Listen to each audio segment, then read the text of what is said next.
Chapter 23.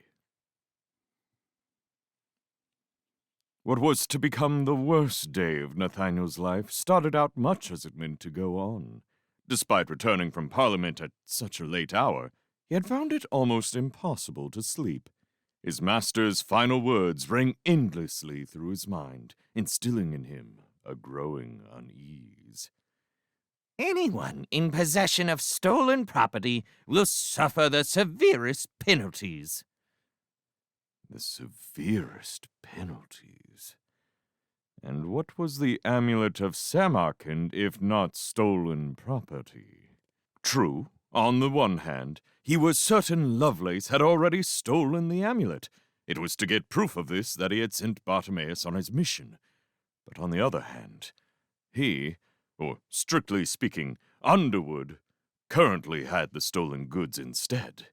If Lovelace, or the police, or anyone from the government should find it in the house, indeed, if Underwood himself should discover it in his collection, Nathaniel dreaded to think what catastrophes might occur. What had started out as a personal strike against his enemy now seemed suddenly a far riskier business. It wasn't just Lovelace he was up against now, but the long arm of the government, too. He had heard about the glass prisms containing the remains of traitors, which hung from the battlements of the Tower of London. They made an eloquent point. It was never wise to risk official wrath. By the time the ghostly light that precedes the dawn began to glow around the skylight, Nathaniel was sure of one thing only. Whether the genie had gathered proof or not, he ought to get rid of the amulet fast. He would return it to Lovelace and alert the authorities in some way.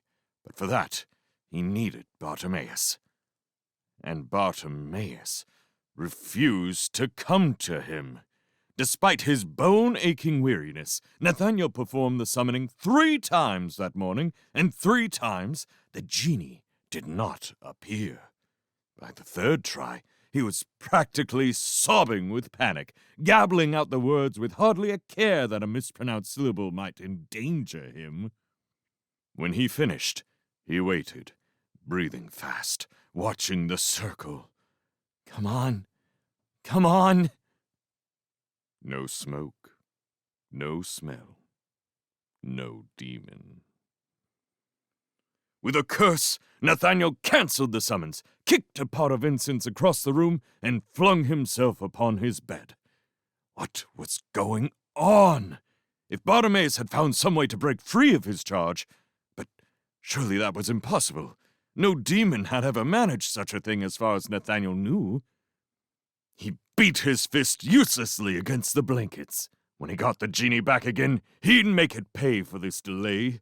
He'd subject it to the jagged pendulum and watch it squirm. But in the meantime, what to do? Use the scrying glass. No, that could come later. The 3 summonings had worn him out, and first he had to rest. Instead, there was his master's library. That was the place to begin. Maybe there were other, more advanced methods of summoning he could try. Perhaps there was information on tricks Jinn used to avoid returning. He got up and kicked the rug over the chalk circles on the floor. No time to clear it up now. In a couple of hours, he was due to meet his master, to finally try the long-awaited summoning of the Natterjack Impling. Nathaniel groaned with frustration. That was the last thing he needed. He could summon the Impling in his sleep, but his master would ensure he checked and double-checked every line and phrase until the process took several hours. It was a waste of energy he could well do without. What a fool his master was! Nathaniel set off for the library. He clattered down the attic stairs and ran headlong into his master coming up. Underwood fell back against the wall, clutching the most expansive part of his waistcoat, which had connected sharply with one of Nathaniel's elbows. He gave a cry of rage and aimed a glancing slap at his apprentice's head. You little ruffian! You could have killed me!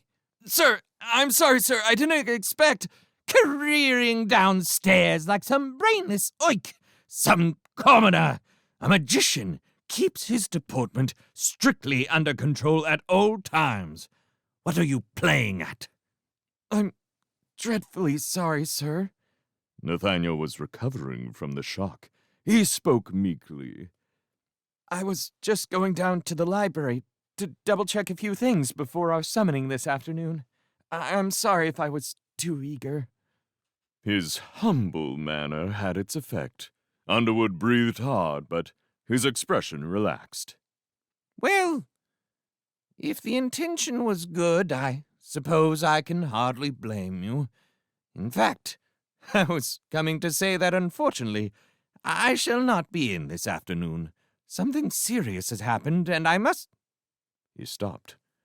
The eyebrows flickered and melted into a frown. What's that smell? Sir? That odor.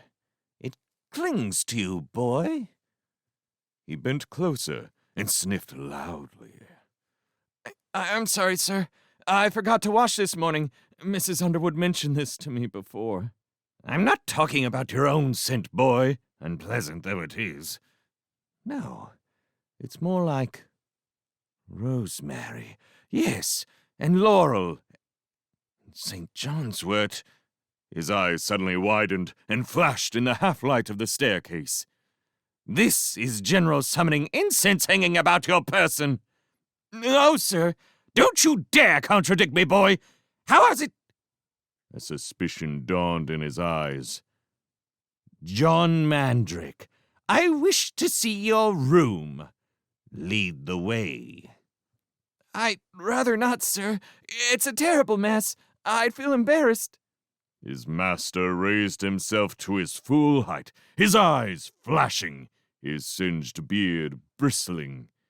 He seemed somehow to grow taller than Nathaniel had ever seen him, although the fact that he was standing on the step above probably helped a bit. Nathaniel felt himself shrink back, cowering. Underwood flourished a finger and pointed up the stairs. Go! Helplessly, Nathaniel obeyed. In silence, he led the way to his chamber, his master's heavy boots treading close behind him. As he opened the door, an unmistakable stench of incense and candle wax gusted up into his face. Nathaniel stood glumly to one side as, stooping under the low ceiling, his master entered the attic room. For a few seconds, Underwood surveyed the scene. It was an incriminating picture. An upturned pot with a trail of multicolored incense extending from it across the floor. Several dozen summoning candles still smoldering, arranged against the walls and upon the desk. 2 heavy books on magic, taken from Underwood's own personal shelves, lying open on the bed.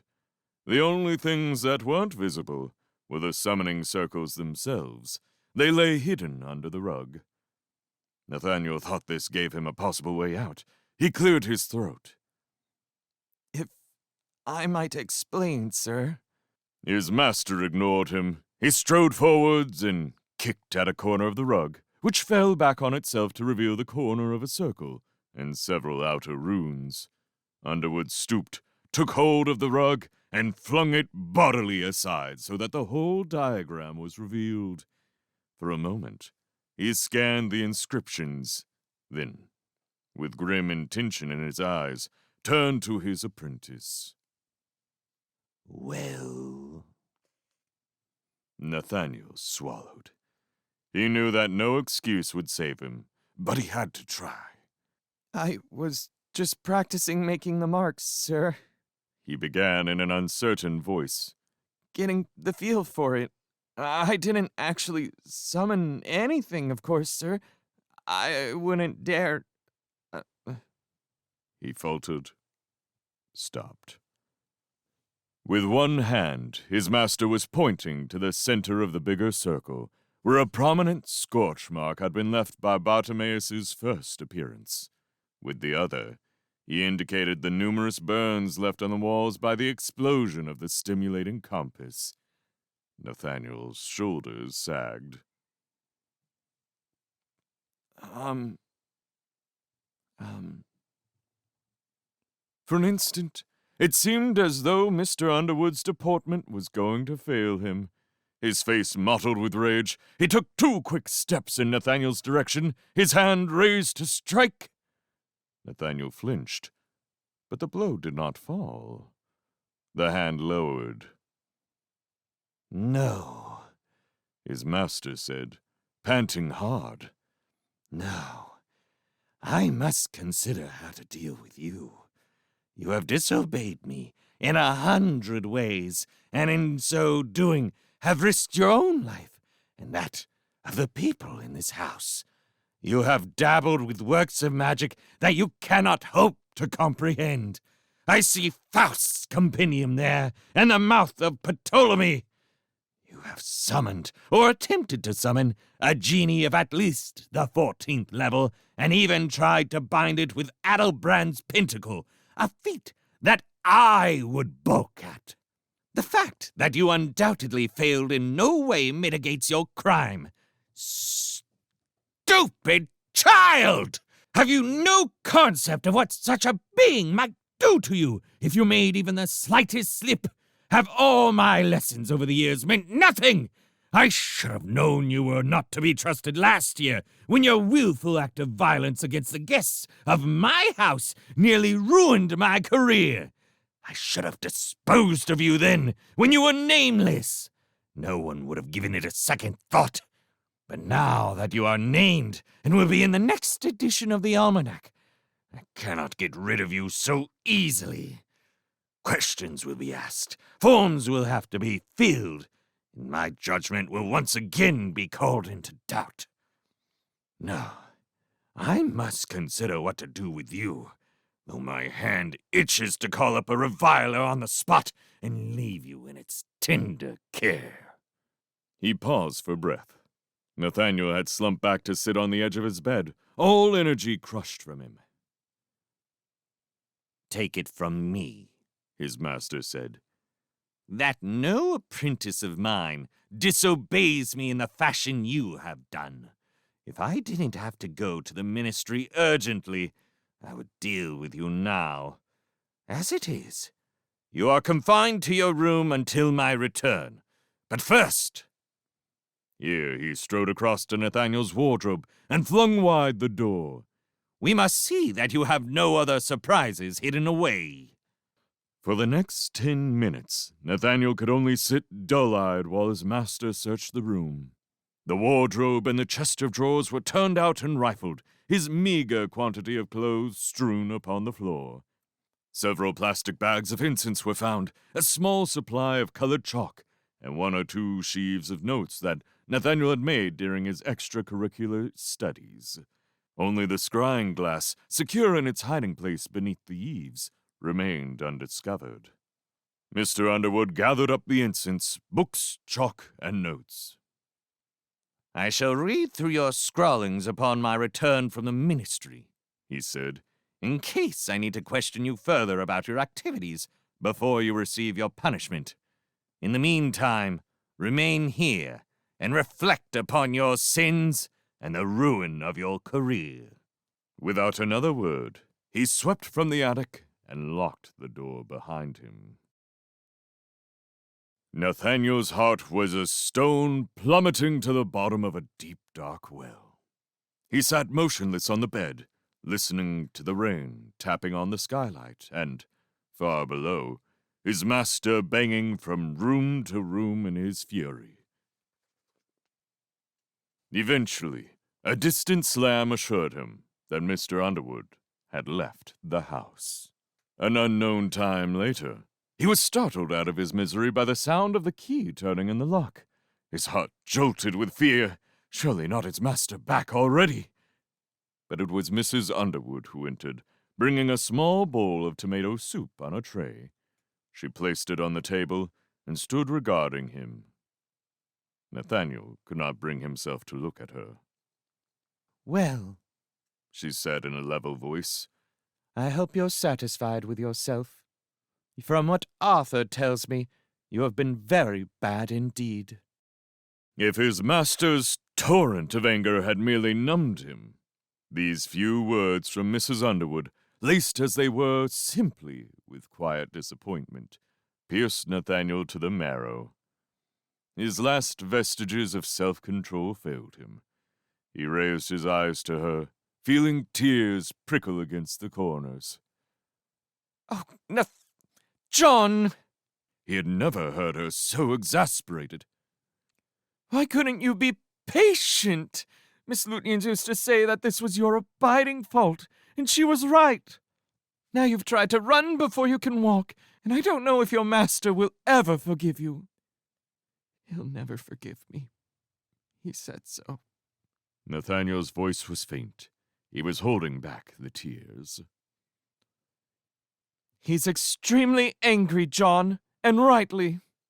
He said my career was ruined. I shouldn't be surprised if that wasn't exactly what you deserved, Mrs. Underwood. But perhaps, if you are open and honest with him about what you've done, there is a chance that he will listen to you when he returns. A very small chance. He won't. He's too angry. Mrs. Underwood sat down on the bed beside Nathaniel and put her arm round his shoulder. You don't think it's unheard of, do you, for apprentices to try too much too soon? It often marks out those with the most talent. Arthur is livid, but he is also impressed. I can tell. I think you should confide fully in him. Throw yourself on his mercy. He will like that. Nathaniel gave a sniff. You think so, Mrs. Underwood? As always, the comfort of her presence and her calm common sense reached past his defenses and soothed his pride. Maybe she was right. Maybe he should tell the truth about everything. I will do my best to appease him, too, she went on. Heaven knows, you don't deserve it. Look at the state of this room. I'll clean it right away, Mrs. Underwood. Right away. He felt a little comforted. Perhaps he would tell his master, own up to his suspicions about Lovelace and the amulet. Things would be painful, but simpler that way. Drink your soup first. She got up. Make sure you have everything ready to tell your master when he comes back. Why is Mr. Underwood gone to the ministry? It's a Sunday. Nathaniel was already picking up some of the garments and stuffing them back into the drawers. Some emergency, dear. A rogue genie has been caught in central London. A slight shiver ran down Nathaniel's spine. A genie? Yes, I don't know the details, but apparently it was masquerading as one of Mr. Lovelace's imps. It broke into Mr. Pin's shop and caused no end of damage. But they sent an Afrit and caught it soon enough. It's being interrogated now. Your master thinks the magician that sent the genie may have some link to these artifact thefts that have been so bothering him, and perhaps to the resistance, too. He wants to be there when they force the information out, but that's not really your prime concern now, is it, John? You need to be deciding what to say to your master, and scrub this floor till it shines. Yes, Mrs. Underwood. Good boy. I'll look in for your tray later. No sooner had the door been locked than Nathaniel was running to the skylight, throwing it open, and reaching under the cold, wet tiles for the bronze disc. He drew it in and shut the window against the lancing rain. The disc was cold. It took several minutes of escalating inducements before the imp's face reluctantly appeared. "Blimey," it said. "It's been a while. Thought you'd forgotten me. You ready to let me out yet?" No. Nathaniel was in no mood to play around. Bartimaeus, find him. I want to see where he is and what he's doing. Now, or I'll bury this disc in the earth. Who's got out the wrong side of bed today? There's such a thing as asking nicely.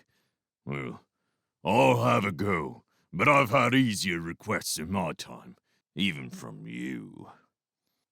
Muttering and grimacing with strain, the baby's face faded out, only to reappear again, faintly, as if from afar. "Bartimaeus, you say? Of Uruk?" Yes! How many of them can there be? "You'd be surprised, Mr. Tetchy. Well, don't hold your breath. This may take some time." The disc went blank. Nathaniel hurled it onto the bed, then thought better of it and stowed it away under the mattress, out of sight. In great agitation, he proceeded to tidy his room, scrubbing the floor till all traces of the pinnacles were gone, and even the marks of candle grease had been improved. He stowed his clothes away tidily and returned everything to its proper place. Then he drank his soup. It was cold. Mrs. Underwood returned to reclaim the tray and surveyed the room with approval. Good boy, John, she said. Now, tidy yourself up and have a wash while you're about it. What was that? What, Mrs. Underwood?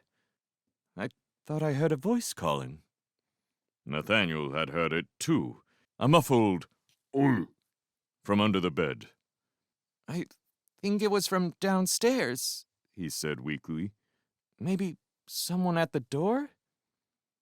Do you think so? I'd better see, I suppose. Somewhat uncertainly, she departed, locking the door behind her. Nathaniel flung the mattress aside. Well? He snarled. The baby's face had big bags under the eyes and was now somehow unshaven. "Well," it said, "I've done the best I could. Can't ask for no more than that." Show me! "Here you go, then." The face vanished, to be replaced by a long-distance view across London, a silver strip that had to be the Thames wound across the backdrop, between a dark gray mess of warehouses and wharves. Rain fell, half obscuring the scene, but Nathaniel easily made out the focus of the picture. A giant castle, protected by endless loops of high gray walls. In its center was a tall, squared keep, with the Union Jack flying from its central roof. Black-sided police trucks moved below in the castle yard, together with troops of tiny figures, not all of them human. Nathaniel knew what he was looking at, but he did not want to accept the truth. And what's this got to do with Bartimaeus? He snapped. The imp was weary, heavy-voiced. "That's where he is, as far as I can reckon. I picked up his trail in the middle of London, but it was already faint and cold. It led here, and I can't get any closer to the Tower of London, as you well know. Far too many watchful eyes. Even from this distance, a few outriding spheres nearly caught me. Fair tuckered I am. Anything else?" it added, as Nathaniel failed to react. "I need a kip." No, that's all. "First sensible thing you've said all day." But the imp did not fade. "If he's in there, this Bartimaeus is in trouble," it observed in a rather more cheery manner. "You didn't send him out there, did you?" Nathaniel made no reply. "Oh, dear," said the imp. "Then, that being the case, I'd say you was in almost as much bother as him, wouldn't you? I expect he's probably coughing up your name right now." It bared its sharp, small teeth in a face-splitting grin, blew a loud raspberry, and vanished. Nathaniel sat very still, holding the disc in his hands. The daylight in the room gradually faded away.